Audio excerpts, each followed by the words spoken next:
ಚುನಾವಣೆಗಳು ಮುಗಿದು 5 ರಾಜ್ಯಗಳಲ್ಲಿ ಹೊಸ ಅಥವಾ ಪುನರಾಯ್ಕೆಯಾದಂತಹ ಸಿಎಂಗಳು ಪ್ರಮಾಣ ವಚನವನ್ನ ಸ್ವೀಕರಿಸ್ತಾ ಇರುವಾಗ್ಲೇನೆ ಭಾರತದ ರಾಜಕೀಯ ರಂಗಕ್ಕೆ ಈಗ ದಿಢೀರ್ ಅಂತ ಹೊಸದೊಂದು ಪಾರ್ಟಿ ಲಗ್ಗೆ ಇಡ್ತಾ ಇದೆ. ಸದ್ಯಕ್ಕೆ ಎಲ್ಲ ಗೆದ್ದ ಸೋತ ದೊಡ್ಡ ದೊಡ್ಡ ರಾಷ್ಟ್ರೀಯ ಅಥವಾ ಪ್ರಾದೇಶಿಕ ಪಕ್ಷಗಳಿಗಿಂತನೂ ಹೆಚ್ಚು ಸುದ್ದಿಯಲ್ಲಿರೋದು ಈ ನಿನ್ನೆ ಮೊನ್ನೆ ಅಷ್ಟೇ ಲಾಂಚ್ ಆಗಿರುವಂತಹ ಈ ಹೊಸ ಪಾರ್ಟಿ. ಅಷ್ಟಕ್ಕೂ ಈ ಹೊಸ ಪಾರ್ಟಿಯ ಹೆಸರೇನೆ ಬಹಳ ವಿಚಿತ್ರವಾಗಿದೆ. ಅದೇ ಈಗ ದೊಡ್ಡ ಚರ್ಚೆ ಗ್ರಾಸ ಆಗಿದೆ. ಮಹುವಾ ಮೊಯಿತ್ರರಂತಹ ಘಟಾನುಘಟಿಗಳೇ ನನಗೂ ಕೂಡ ನಿಮ್ಮ ಪಾರ್ಟಿಯಲ್ಲಿ ಅವಕಾಶ ಕೊಡಿ ಅಂತ ಕೇಳ್ತಾ ಇದ್ದಾರೆ. ಆ ಪಾರ್ಟಿ ಹೆಸರು ಕಾಕ್ರೋಚ್ ಜನತಾ ಪಾರ್ಟಿ ಅಂತ.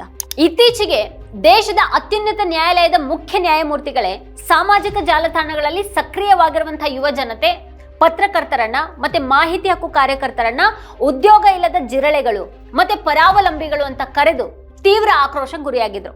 ದೇಶದ ಪ್ರಮುಖ ಸಾಂಸ್ಥಿಕ ವ್ಯವಸ್ಥೆಗಳು ಯುವಕರ ನೋವಿಗೆ ಸ್ಪಂದಿಸೋ ಬದಲು ಅವರನ್ನ ಈ ರೀತಿ ಜಿರಳೆಗಳು ಅಂತ ಕರೆಯುವಾಗ ಅದಕ್ಕೆ ಪ್ರತಿಯಾಗಿ ಹುಟ್ಕೊಂಡಿರುವಂತಹ ಬೌದ್ಧಿಕ ಪ್ರತಿರೋಧದ ಸ್ವರೂಪ ಮಾತ್ರ ಬಹಳ ಆಸಕ್ತಿಕರವಾಗಿದೆ ನೋಡಿ. ನಿರುದ್ಯೋಗ ಮತ್ತೆ ವ್ಯವಸ್ಥೆಯ ಮೇಲಿನ ತೀವ್ರ ಆಕ್ರೋಶವನ್ನ ಕೇವಲ 2 ದಿನಗಳಲ್ಲಿ ಈ ವಿಚಿತ್ರ ಮತ್ತೆ ವಿಭಿನ್ನ ತಂತ್ರ ಬೃಹತ್ ಆನ್ಲೈನ್ ಆಂದೋಲನವಾಗಿ ಪರಿವರ್ತಿಸಿದೆ. ಇವತ್ತಿನ ಯುವ ಜನತೆ ಪ್ರಮುಖ ರಾಜಕೀಯ ಪಕ್ಷಗಳನ್ನ ಬಿಟ್ಟು ಈ ಕಾಕ್ರೋಚ್ ಜನತಾ ಪಾರ್ಟಿ ಅಥವಾ ಸಿಜೆಪಿ ಅನ್ನುವಂಥ ಒಂದು ಕಾಲ್ಪನಿಕ ವಿಡಂಬನಾತ್ಮಕ ಪಕ್ಷದ ಹಿಂದೆ ಮುಗಿ ಬೀಳ್ತಾ ಇರೋದ್ರ ಹಿಂದೆ ಅವರ ಹತಾಶೆ ಹಾಗೂ ಕುತೂಹಲ ಕೆಲಸ ಮಾಡಿದೆ. ಆನ್ಲೈನ್ ನಲ್ಲಿ ಈ ಹೊಸ ಕಾಕ್ರೋಚ್ ಜನತಾ ಪಾರ್ಟಿ ಲಾಂಚ್ ಮಾಡಿದವರು ಅಭಿಜಿತ್ ದೀಪ್ಗೆ. ದೇಶದ ಯುವಕರು ಉದ್ಯೋಗ ಇಲ್ಲದೇನೆ ಭವಿಷ್ಯದ ದಾರಿಯನ್ನ ಅರಿಯದೇನೆ ತತ್ತರಿಸಿರುವಾಗ ಅವರ ಆಕ್ರೋಶಕ್ಕೆ ಈ ಹಾಸ್ಯದ ಮುಖವಾಡವನ್ನ ತೊಡಿಸಿ ಇಡೀ ನ್ಯಾಯಾಂಗ ಮತ್ತೆ ರಾಜಕೀಯ ವ್ಯವಸ್ಥೆಯ ವೈಫಲ್ಯವನ್ನ ಜಗತ್ತಿಗೆ ತೋರಿಸೋದಕ್ಕೆ ಹೊರಟಿರುವಂತಹ ಈ ಹೊಸ ಆಂದೋಲನ ಅತ್ಯಂತ ಚಾಣಾಕ್ಷ ಹೆಜ್ಜೆ ಆಗಿದೆ.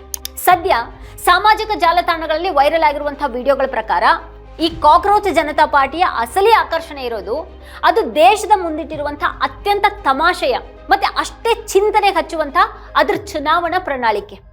ಈ ಪ್ರಣಾಳಿಕೆಯನ್ನ ಒಮ್ಮೆ ಓದಿ, 2ನೇ ಬಾರಿ ಓದಿ, ನಂತರ ಇದನ್ನ ಓದಬೇಕಾದಂತ ಅತಿ ಮುಖ್ಯ ವ್ಯಕ್ತಿಗಳಿಗೆ ತಲುಪಿಸಿ ಅಂತ ಯುವಕರು ಜಾಲತಾಣಗಳಲ್ಲಿ ಸಾರ್ತಾ ಇದ್ದಾರೆ. ಈ ಪ್ರಣಾಳಿಕೆಯ ಮೊದಲ ಪ್ರಮುಖ ಆಗ್ರಹ ದೇಶದ ಯಾವುದೇ ಮುಖ್ಯ ನ್ಯಾಯಮೂರ್ತಿಗಳಿಗೆ ನಿವೃತ್ತಿಯ ನಂತರ ಯಾವುದೇ ಕಾರಣಕ್ಕೂ ರಾಜ್ಯಸಭಾ ಸೀಟ್ಗಳನ್ನ ಪ್ರಸಾದದ ರೂಪದಲ್ಲಿ ನೀಡಬಾರದು. ಇನ್ನು ದೇಶದಲ್ಲಿ ಒಂದೇ ಒಂದು ಅರ್ಹ ಮತದಾರನ ಹೆಸರನ್ನ ವೋಟರ್ ಲಿಸ್ಟ್ ನಿಂದ ಡಿಲೀಟ್ ಮಾಡಿದ್ರು ಕೂಡ ದೇಶದ ಮುಖ್ಯ ಚುನಾವಣಾ ಆಯುಕ್ತರನ್ನ ನೇರವಾಗಿ ಕಟು ಕಾನೂನಾದಂತಹ UAP ಅಡಿಯಲ್ಲಿ ಬಂಧಿಸಿ ಅವರನ್ನ ಜೈಲ್ಗಟ್ಟಬೇಕು. ಮಹಿಳಾ ಸಬಲೀಕರಣದ ಬಗ್ಗೆ ಕೇವಲ ಭಾಷಣ ಬಿಡುವಂತ ಹೆಚ್ಚಿನ ಪಕ್ಷಗಳಿಗೆ ಕುಟುಕು ಹಾಗೆ ಸಂಸತ್ತಿನಲ್ಲಿ ಕೇವಲ 33% ಮಾತ್ರ ಅಲ್ಲ, ಇಡೀ ಎಲ್ಲಾ ಸಚಿವ ಸ್ಥಾನಗಳಲ್ಲಿ ಮಹಿಳೆಯರಿಗೆ ಕಡ್ಡಾಯವಾಗಿ 50% ಮೀಸಲಾತಿಯನ್ನ ನೀಡಬೇಕು ಅಂತ ಈ ಜಿರಳೆಗಳ ಪಕ್ಷದ ಪ್ರಣಾಳಿಕೆ ಹಠ ಹಿಡಿದಿದೆ. ದೇಶದ ಮಾಧ್ಯಮ ರಂಗವನ್ನ ಕಾರ್ಪೊರೇಟ್ ಧನಿಗಳು ನಿಯಂತ್ರಿಸ್ತಾ ಇರೋದ್ರ ವಿರುದ್ಧವೂ ಕೂಡ ಇದು ಬಹಳ ತೀಕ್ಷ್ಣವಾಗಿ ತಿರುಗಿ ಬಿದ್ದಿದೆ. ದೇಶದ ಪ್ರಮುಖ ಉದ್ಯಮಿಗಳಾದ ಅಂಬಾನಿ ಮತ್ತೆ ಅದಾನಿ ಒಡೆತನದ ಎಲ್ಲಾ ಮಾಧ್ಯಮ ಸಂಸ್ಥೆಗಳ ಲೈಸೆನ್ಸ್ಗಳನ್ನ ತಕ್ಷಣನೇ ರದ್ದು ಮಾಡಬೇಕು ಹಾಗೂ ಆಡಳಿತ ಪಕ್ಷದ ತಾಳಕ್ಕೆ ತಕ್ಕ ಹಾಗೆ ಕುಣಿಯುವಂತಹ ಮಡಿಲ ಮಾಧ್ಯಮದ ಆಂಕರ್ಗಳ ಬ್ಯಾಂಕ್ ಖಾತೆಗಳ ಬಗ್ಗೆ ತಕ್ಷಣನೇ ತನಿಖೆ ನಡೆಸಬೇಕು ಅನ್ನುವಂಥ ಬೇಡಿಕೆಗಳು ಈ ಜಿರಳೆ ಪಕ್ಷದ ಪ್ರಣಾಳಿಕೆಯಲ್ಲಿವೆ.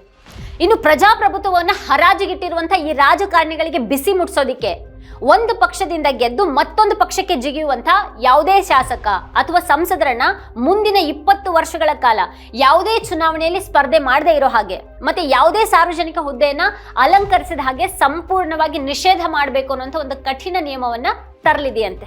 ಗಮನಿಸಿ, ಈ ಪಕ್ಷ ಅಧಿಕಾರಕ್ಕೆ ಬಂದ್ರೆ 5 ಅಥವಾ 10 ವರ್ಷ ಅಲ್ಲ, ಪಕ್ಷಾಂತರಿಗಳಿಗೆ 20 ವರ್ಷ ವನವಾಸ. ಮೇಲ್ನೋಟಕ್ಕೆ ಇವೆಲ್ಲವೂ ಕೂಡ ನಮಗೆ ತಮಾಷೆಯಾಗಿ ಕಂಡ್ರು ಇವತ್ತಿನ ಭಾರತೀಯ ರಾಜಕೀಯದ ನೈತಿಕ ಕುಸಿತ ಮತ್ತೆ ಇಲ್ಲಿನ ಮಡಿಲ ಮಾಧ್ಯಮಗಳ ನಾಚಿಕೆಗೇಡು ಕಾರ್ಯವೈಖರಿಗೆ ಹಿಡಿದ ಕೈಗನ್ನಡಿಯಾಗಿವೆ. ವೈರಲ್ ವಿಡಿಯೋಗಳಲ್ಲಿ ತೋರಿಸಿರೋ ಹಾಗೆ ಈ ವಿಲಕ್ಷಣ ಪಕ್ಷದ ಸದಸ್ಯರಾಗೋದಕ್ಕೆ ಇರಬೇಕಾದಂತಹ ಅಧಿಕೃತ ಮಾನದಂಡಗಳು ಇವತ್ತಿನ ಇಡೀ ಯುವ ಪೀಳಿಗೆಯ ಪರಿಸ್ಥಿತಿಯನ್ನ ಬಿಂಬಿಸುತ್ತವೆ. ಒಬ್ಬ ವ್ಯಕ್ತಿ ಈ ಪಕ್ಷದ ಸದಸ್ಯನಾಗಬೇಕಾದ್ರೆ ಆತನಿಗೆ ಈ ಸಿಸ್ಟಮ್ ಒದಗಿಸಿದಂತ ಯಾವುದೇ ಉದ್ಯೋಗ ಇರಬಾರದು. ಅಂದ್ರೆ ಆತ ಕಡ್ಡಾಯವಾಗಿ ನಿರುದ್ಯೋಗಿ ಆಗಿರ್ಬೇಕು, ಸೋಮಾರಿ ಆಗಿರ್ಬೇಕು, ದಿನದ 24 ಗಂಟೆನೂ ಆನ್ಲೈನ್ ನಲ್ಲಿ ಕಾಲ ಕಳೆಯುವಂತಹ ಕ್ರೋನಿಕಲಿ ಆನ್ಲೈನ್ ಕಾಯಿಲೆ ಆತ ಅಥವಾ ಆಕೆಗೆ ಇರಬೇಕು. ಸಾಮಾಜಿಕ ಜಾಲತಾಣಗಳಲ್ಲಿ ವ್ಯವಸ್ಥಿತವಾಗಿ ಹಾಗೂ ವೃತ್ತಿಪರವಾಗಿ ಆಕ್ರೋಶವನ್ನ ಹೊರಹಾಕುವಂತ ಕಲೆಯನ್ನು ಹೊಂದಿರಬೇಕು ಅವರು. ಇಂತಹ ತಮಾಷೆ ನಿಯಮಗಳ ಮೂಲಕನೇ ದೇಶದಲ್ಲಿ ಹೆಚ್ಚಾಗ್ತಾ ಇರುವಂತಹ ನಿರುದ್ಯೋಗದ ಗಂಭೀರ ಸಮಸ್ಯೆಗಳನ್ನ ಇಡೀ ಜಗತ್ತಿಗೆ ತಲುಪಿಸುವಲ್ಲಿ ಈ ಒಂದು ಆಂದೋಲನ ಯಶಸ್ವಿಯಾಗಿದೆ. ಈ ಕಾಲ್ಪನಿಕ ಪಕ್ಷದ ಜನಪ್ರಿಯತೆ ಎಷ್ಟು ವೇಗವಾಗಿ ಹರಡಿತು ಅಂತ ಅಂದ್ರೆ ಕೇವಲ 2 ದಿನಗಳಲ್ಲಿ ಸುಮಾರು 40,000ಕ್ಕೂ ಹೆಚ್ಚು ಯುವಕರು ಗೂಗಲ್ ಫಾರಂ ಅನ್ನು ಭರ್ತಿ ಮಾಡಿ ಇದರ ಹೆಮ್ಮೆಯ ಸದಸ್ಯರಾಗ್ತಾ ಇದ್ದಾರೆ. ಭಾರತದ ಸಂವಿಧಾನ ಮತ್ತೆ ಪ್ರಜಾಪ್ರಭುತ್ವದ ಮೌಲ್ಯಗಳನ್ನ ಎತ್ತಿ ಹಿಡಿಯೋದಾಗಿ ಹೇಳಿಕೊಳ್ಳುವಂತಹ ಈ ಪಕ್ಷ ತನ್ನ ಚುನಾವಣಾ ಚಿಹ್ನೆಯಾಗಿ ಇವತ್ತಿನ ಯುವ ಪೀಳಿಗೆಗೆ ಪ್ರಾಣವಾಗಿರುವಂತಹ ಮೊಬೈಲ್ ಫೋನ್ ಅನ್ನೇ ಆರಿಸ್ಕೊಂಡಿದೆ. ಈ ಇಡೀ ವಿಡಂಬನಾತ್ಮಕ ಮತ್ತೆ ಈ ವಿಶಿಷ್ಟ ಆಂದೋಲನದ ಹಿಂದಿರೋದು ರಾಜಕೀಯ ಸಂವಹನ ಕ್ಷೇತ್ರದಲ್ಲಿ ದಶಕದಷ್ಟು ಅನುಭವವನ್ನು ಹೊಂದಿರುವಂತಹ ತಂತ್ರಜ್ಞ ಅಭಿಜಿತ್ ದೀಪ್ಕೆ. ಇವರು ನಿನ್ನೆ ಅಷ್ಟೇ ಹುಟ್ಕೊಂಡಂತ ಹವ್ಯಾಸಿ ಮೀಮ್ ಕ್ರಿಯೇಟರ್ ಖಂಡಿತ ಅಲ್ಲ. ದೀಪ್ಕೆ 2020 ದೆಹಲಿ ವಿಧಾನಸಭಾ ಚುನಾವಣೆಯ ಸಮಯದಲ್ಲಿ ಆಮ್ ಆದ್ಮಿ ಪಕ್ಷದ ಸೋಷಿಯಲ್ ಮೀಡಿಯಾ ತಂತ್ರಗಳನ್ನ ರೂಪಿಸಿ ಯುವ ಮತದಾರರನ್ನ ಸೆಳೆಯುವಲ್ಲಿ ಪ್ರಮುಖ ಪಾತ್ರವನ್ನು ವಹಿಸಿದ್ರು. ಮೀಮ್ಗಳು, ಕಿರು ವಿಡಿಯೋಗಳು ಮತ್ತೆ ಯುವ ಪೀಳಿಗೆಗೆ ಅರ್ಥ ಆಗುವಂತಹ ಭಾಷೆಯಲ್ಲಿ ರಾಜಕೀಯ ಸಂದೇಶಗಳನ್ನ ರವಾನಿಸುವಂತಹ ಒಂದು ಕಲ್ಪನೆಯನ್ನ ಬಹಳ ಯಶಸ್ವಿಯಾಗಿ ಜಾರಿಗೆ ತಂದಂತಹ ತಂಡದಲ್ಲಿ ಇವರು ಕೂಡ ಕಾರ್ಯನಿರ್ವಹಿಸಿದ್ರು. ಅದಾದ ನಂತರ ಆಪ್ ಪಕ್ಷದ ಸಂವಹನ ನಿರ್ದೇಶಕರಾಗಿ ಹಾಗೂ ದೆಹಲಿ ಸರ್ಕಾರದ ಶಿಕ್ಷಣ ಇಲಾಖೆಯ ಸಂವಹನ ಸಲಹೆಗಾರರಾಗಿಯೂ ಕೂಡ ಜವಾಬ್ದಾರಿಯನ್ನ ನಿಭಾಯಿಸಿದಂತ ಇತಿಹಾಸ ಇವರಿಗಿದೆ. ಸದ್ಯ ಬೋಸ್ಟನ್ ವಿಶ್ವವಿದ್ಯಾಲಯದಲ್ಲಿ ಸಾರ್ವಜನಿಕ ಸಂಪರ್ಕ ವಿಷಯದಲ್ಲಿ ಸ್ನಾತಕೋತ್ತರ ಪದವಿ ವ್ಯಾಸಂಗವನ್ನ ಮಾಡ್ತಾ ಇರುವಂತಹ ಈ ಡಿಜಿಟಲ್ ಪಂಡಿತ ವಿದೇಶದಲ್ಲಿ ಕೂತ್ಕೊಂಡೇನೆ ಭಾರತದ ರಾಜಕೀಯ ವ್ಯವಸ್ಥೆಗೆ ಸರಿಯಾದ ಆನ್ಲೈನ್ ಏಟನ್ನು ನೀಡಿದ್ದಾರೆ. ಈ ಕಾಕ್ರೋಚ್ ಜನತಾ ಪಾರ್ಟಿ ಅನ್ನೋದು ಕೇವಲ ಒಂದು ವಾರದ ಆನ್ಲೈನ್ ಟ್ರೆಂಡ್ ಅಥವಾ ಕ್ಷಣಿಕ ಹಾಸ್ಯದ ವಿಷಯ ಅಲ್ಲ. ಹಿರಿಯರು ಅಥವಾ ಸಿಸ್ಟಮ್ನಲ್ಲಿರುವಂತಹ ಅಂಕಲ್ಗಳು ಇವತ್ತಿನ ಯುವಕರನ್ನ ಜಿರಳೆಗಳು ಅಂತ ಕರೀತಾ ತಮ್ಮ ಅಹಂಕಾರವನ್ನು ಪ್ರದರ್ಶಿಸ್ತಾ ಇದ್ರೆ ಅದಕ್ಕೆ ಕೇವಲ ಸಾಮಾನ್ಯ ವಿಮರ್ಶೆ ಮಾಡೋದ್ರಿಂದ ಏನೂ ಪ್ರಯೋಜನ ಇಲ್ಲ. ಬದಲಿಗೆ ಅವರ ಈ ಒಂದು ಅಹಂಕಾರವನ್ನ ನೋಡಿ ಇಡೀ ಜಗತ್ತು ನಗೋ ಹಾಗೆ ಅಣಕಿಸೋದೇನೆ ಸರಿಯಾದ ದಾರಿ ಅನ್ನೋದನ್ನ ಈ ಆನ್ಲೈನ್ ಅಭಿಯಾನ ಸಾಬೀತುಪಡಿಸಿದೆ.